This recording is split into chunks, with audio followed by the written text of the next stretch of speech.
নমস্কার বন্ধুরা, পঞ্চম ব্যঞ্জন হেসেলে সবাইকে স্বাগত জানাই। আজকে আর একটা নতুন রেসিপি নিয়ে তোমাদের সামনে চলে এসেছি। আজকের রেসিপি হলো ভেজিটেবলস চিকেন কারি। শীতের শেষে বিভিন্ন সবজি আমাদের খেতে ইচ্ছা করে না, তখন এরকম চিকেনের সঙ্গে একবার ট্রাই করাই যেতে পারে।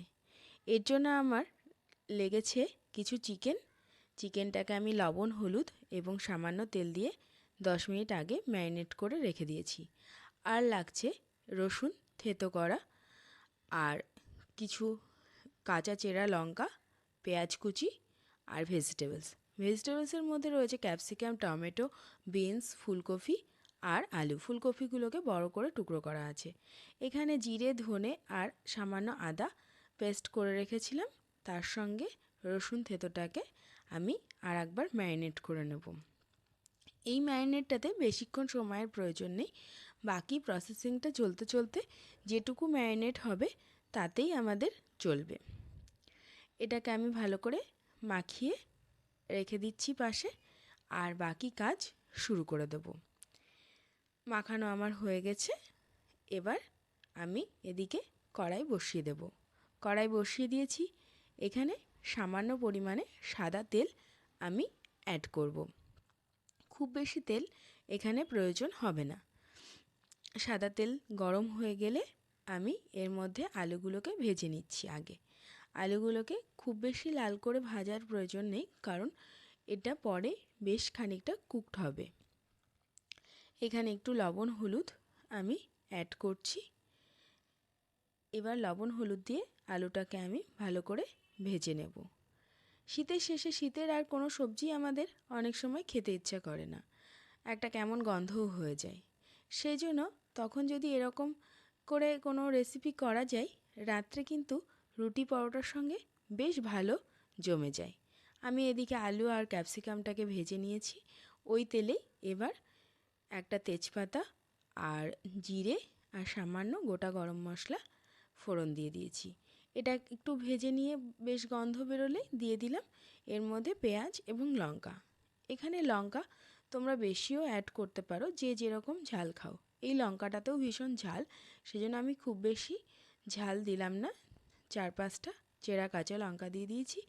এর সঙ্গে দিয়ে দিলাম পরিমাণ মতন লবণ এবং হলুদ দিয়ে পেঁয়াজটা নরম হলে এর মধ্যে দিয়ে দিয়েছি একটা গোটা টমেটোকে টুকরো করে।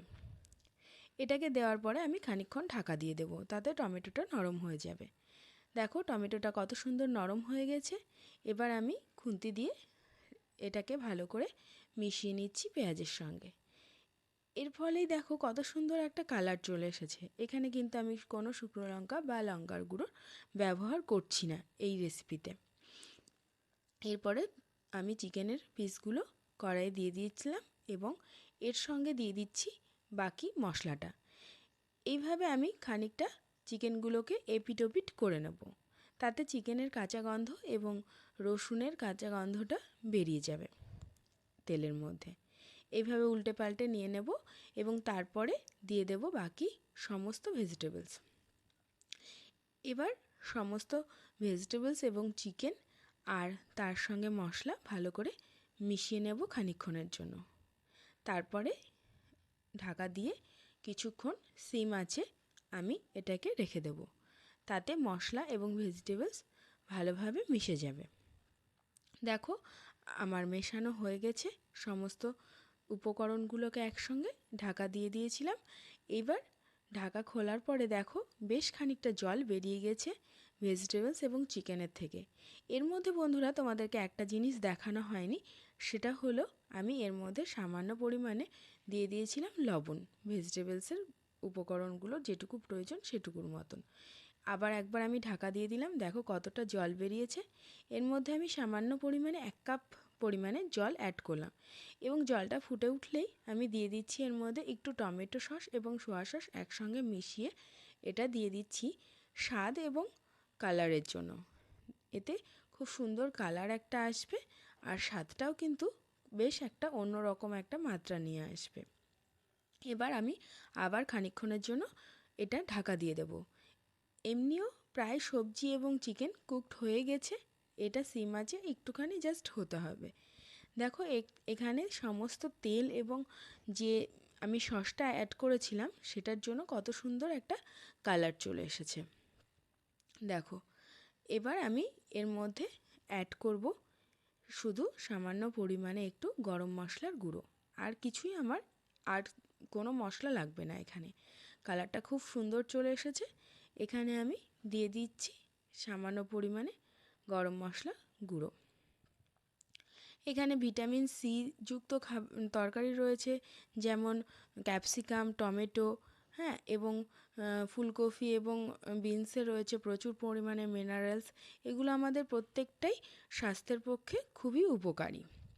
এবার আমি খানিকক্ষণের জন্য স্ট্যান্ডিং হিটে এটাকে রেখে দেব। তারপরে আমি তরকারিটা সার্ভ করছি। স্ট্যান্ডিং হিট থেকে ফিরে এসেছি। দেখো কত সুন্দর কালারটা এসেছে, কোনো লঙ্কা এবং লঙ্কার গুঁড়ো ছাড়াই। আর এই সার্ভ করতে করতে তোমাদের কাছে একটা প্রতিদিনের অনুরোধ করে রাখি, যদি আমার এই রেসিপি ভালো লেগে থাকে তাহলে প্লিজ আমার চ্যানেলকে সাবস্ক্রাইব করে পাশে থেকো এবং পাশে থাকা বেল আইকনটি প্রেস করতে ভুলো না। আর ভালো লাগলে অবশ্যই ডিনারে এরকম একটা রেসিপি তৈরি করে রুটি বা পরোটার সঙ্গে সার্ভ করো, আর আমাকে কমেন্ট বক্সে অবশ্যই জানিও। ততক্ষণের জন্য টাটা। আবার দেখা হবে খুব তাড়াতাড়ি অন্য কোনো নতুন একটা রেসিপি নিয়ে। শুভরাত্রি, টাটা।